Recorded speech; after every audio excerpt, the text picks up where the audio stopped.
Praise the Lord. Today's seed of power. அப்போஸ்தலர் 3:20. உங்கள் பாவங்கள் நிவர்த்தி செய்யப்படும் பொருட்டு நீங்கள் மனம் திரும்பி குணப்படுங்கள்.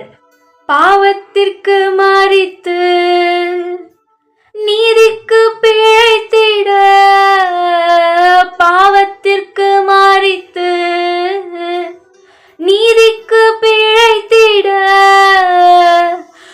திருவுடலிலே என் பாவம் சுமந்தீரையா, திருவுடலிலே என் பாவம் சுமந்தீரையா.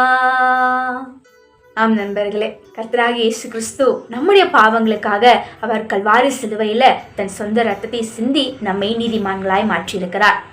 இயேசு கிறிஸ்து இந்த பூமிக்கு வந்ததற்கான நோக்கம் என்ன தெரியுமா? பாவிகளையும் கெட்டு